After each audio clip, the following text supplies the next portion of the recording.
দেখছেন নক্ষত্র, সবার আগে সবার পাশে। ধূপগুড়ির কালীহাট এলাকায় নবম শ্রেণীর ছাত্রী ধর্ষণের ঘটনায় অভিযুক্ত ছাত্রীর বাবা, দাদা ও জ্যাঠার কঠোরতম শাস্তির দাবিতে নির্যাতিতা মেয়েটির স্কুলের সহপাঠী এবং স্কুল শিক্ষক শিক্ষিকারা শনিবার মুখে কালো কাপড় বেঁধে হাতে প্ল্যাকার্ড নিয়ে ধিক্কার মিছিল ধূপগুড়ি শহর পরিক্রমা করে। নির্যাতিতা মেয়েটির স্কুলের সহপাঠী, শিক্ষক শিক্ষিকা থেকে সাধারণ মানুষ এই মিছিলে পা মেলান। দোষীদের শাস্তির দাবিতে মুখে কালো কাপড় বেঁধে হাতে প্ল্যাকার্ড নিয়ে স্কুলের ছাত্রছাত্রীরা ধর্ষকদের কঠোরতম শাস্তির দাবি করে ক্ষোভে ফেটে পড়ে। তাদের কথায় পৃথিবীর সবচেয়ে কঠিন শাস্তি প্রাপ্য ধর্ষণকারীদের। নির্যাতিতা ছাত্রীটি যাতে আগামী দিনে নিরাপদ আশ্রয় খুঁজে পায় তার দাবি তোলেন সহপাঠী থেকে শিক্ষক শিক্ষিকারা। স্কুলের আমাদের সহপাঠী যে তার উপর একটা নির্মম অত্যাচার হচ্ছিল, 2 বছর থেকে অত্যাচার চলছিল। আমরা প্রতিবাদ করছি তাদের। হ্যাঁ, আমরা দাবি করছি তারা কঠোর থেকে কঠোর শাস্তি পাক, এটাই আমরা দাবি করছি। তোমার কি একই পাড়ায় বাড়ি? একই পাড়ায় বাড়ি। আমি কোনোদিন তোমাদের বলতো যে ওর উপরে যে নির্মম অত্যাচার হতো? সে আমার মাকে বলেছিল যে আমার মাকে বৌদি বলে ডাকে। আমার মাকে বলেছিল যে বৌদি আমার উপর এরকম অত্যাচার চলে। তো আমার মা অ্যাকশন নিয়েছিল এবং তাদের সালিশি সভা একটা হয়েছিল, কিন্তু ওই সভায় কোনো ফল হয়নি। কিন্তু যেই পাড়ায় এই সালিশি সভাটা হয়েছিল ওই পাড়ায় ওর বাবা আর জেঠু থাকতো, তারা চুপচাপই ছিল। কিন্তু তার মামার বাড়িতেও ছিল, ওর মামার বাড়িতে ওর দাদা ছিল। ও দাদার সঙ্গে ও দাদা তখনও চুপচাপ হয়নি। ও দাদাকে ওয়ার্নিং দেওয়ার পরেও ও দাদা চালিয়ে গেছিল। হ্যাঁ, আমার বান্ধবী ন্যায় পাক, তার জন্য আমরা এই প্রতিবাদ চালাচ্ছি, ও যাতে ন্যায় পায়।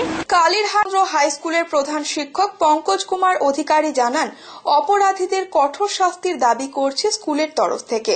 তবে পরিবারের নরক যন্ত্রণা থেকে মুক্তি পাওয়ার পর মেয়েটি যাতে সুষ্ঠুভাবে বাঁচতে পারে তার ব্যবস্থাও করতে হবে প্রশাসনকে। প্রশাসন সূত্রে জানা যায়, এই ঘটনায় যুক্ত 3 জনকে শুক্রবার রাতে আটক করে শনিবার জলপাইগুড়ি জেলা আদালতে পাঠানো হয়েছে।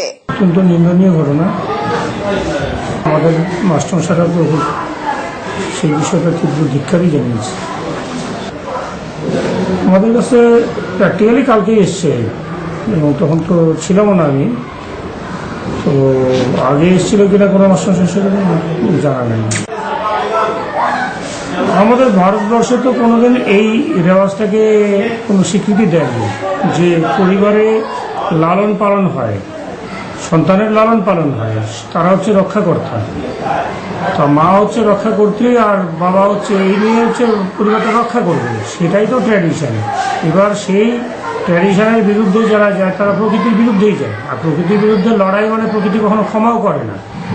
তারই ফলশ্রুতিতে যা হয়েছে, যা হওয়ার সেই ফ্যামিলির উপর দিয়ে তাই হবে। কালকেই খবর পাই যে একটি মেয়ে এরকম কমপ্লেন করেছে, বিষয়টা জানিয়েছে না। সেটার ব্যাপারে আমাদের আজকে আমরা প্রেয়ার লাইনে এইটুখানি সেখানে যখন অ্যাসেম্বলি হয় সেখানে আমরা ছাত্রছাত্রীদেরকে জানিয়েছিলাম এবং এই কথাটাও তাদেরকে বলেছি, যদি এই ধরনের কোনো গোপন চক্রান্তমূলক ঘটনা কোনো কিছু থাকে তোমরা অকপটেই বলবে, কারণ এই সমস্ত বিষয়ের আমরা সর্বাত্মক বিরোধিতা করি এবং প্রচণ্ডভাবে এগুলোকে ধিক্কার জানাই। যে মেয়েটির ঘটনা, সেই মেয়েটি আজকে এই মুহূর্তে কোনো একটা হোমে রয়েছে বা পুলিশ কাস্টডিতে রয়েছে, সেটা তো তার কাঙ্ক্ষিত জায়গাই নয়। তার একটি নিরাপদ জায়গা হচ্ছে 4টার সময় সে বাড়ি ফিরবে, অথচ সেই জায়গায় সে কোথায় আছে এখন? এটাকে আমরা আশা করতে পারি? সভ্য সমাজে কেউ এটা আশাও করে না। সে আইনের পথে চলুক এবং তাদের যে শাস্তি সেখানটায় বিধান দেওয়া আছে, আমাদের যথেষ্ট শাস্তি, কড়া শাস্তি আছে। এই ধরনের অপরাধের জন্য মানুষের ফাঁসি পর্যন্ত হয়েছে, সুতরাং সেই সমস্তই কেন হবে না? মালদা থেকে জলপাইগুড়ি হয়ে বাংলাদেশে পাচার হওয়ার আগে পুলিশের জালে ধরা পড়ল 1200 শিশি বেআইনি কাপ সিরাপ। শনিবার রাত্রে জলপাইগুড়ির সংলগ্ন অরবিন্দনগর এলাকা থেকে 4 পাচারকারী সহ প্রায় লক্ষাধিক টাকার বেআইনি কাপ সিরাপ বাজেয়াপ্ত করল জলপাইগুড়ি কোতোয়ালি থানার পুলিশ। বেশ কিছুদিন ধরে একটি বেআইনি কাপ সিরাপ পাচার চক্র এই এলাকায় সক্রিয় হয়েছে বলে পুলিশের কাছে খবর ছিল। শনিবার রাতে পুলিশ গোপন সূত্রে খবর পেয়ে অরবিন্দনগর এলাকা থেকে তাদের গ্রেপ্তার করে। পুলিশ সূত্রে জানা গিয়েছে, মালদার কালিয়াচকের বাসিন্দা মিস্টার আলী দীর্ঘদিন ধরেই অরবিন্দ এলাকায় একটি বাড়ি ভাড়া করে বাসনের ব্যবসা করতেন। কিন্তু বাসনের ব্যবসার পিছনে তার মূল ব্যবসা ছিল বেআইনি কাপ সিরাপ পাচার। মালদা থেকে বাসনের গাড়িতে বেআইনি কাপ সিরাপ আনত। এরপর কার্তিক, সমীর এবং দীনবন্ধুর মাধ্যমে হলদিবাড়ির মানিকচক সীমান্ত দিয়ে বাংলাদেশে পাচার করত। শনিবার রাতে অরবিন্দনগরে নিজের ভাড়া বাড়ি থেকে কার্তিক, সমীর এবং দীনবন্ধুকে বেআইনি কাপ সিরাপ হস্তান্তর করার সময় পুলিশ তাদের হাতে নাতে ধরে ফেলেন। পুলিশের সন্দেহ, এই চক্রের পেছনে আরো বড় কোনো আন্তর্জাতিক পাচার চক্র থাকতে পারে। কোতোয়ালি থানার আইসি আশিস রায় জানান, এ বিষয়ে মালদা জেলা পুলিশের পাশাপাশি সীমান্তরক্ষী বাহিনীর সাথে যোগাযোগ করা হয়েছে। ধৃতদের কাছ থেকে প্রায় 1200 শিশি কাপ সিরাপ বাজেয়াপ্ত করা হয়েছে। এই ঘটনার সাথে আরও কেউ যুক্ত রয়েছেন কিনা তা জানতে ধৃতদের জিজ্ঞাসাবাদ করা হচ্ছে। সোমবার অভিযুক্তদের জেলা দায়রা আদালতে পেশ করা হবে। নিয়ে দিচ্ছি ছোট্ট একটি বিরতি, ফিরে আসছে বিরতির পর, সঙ্গে থাকুন।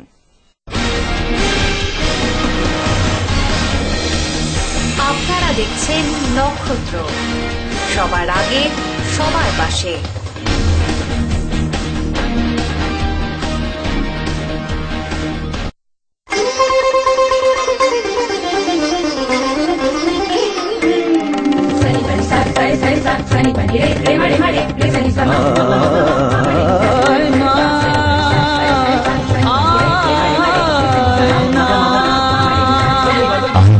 সাদা মনের সাদা কথা। আয়না ডিশওয়াশার, আয়না শাইন, ঝকঝকে চকচকে, একদম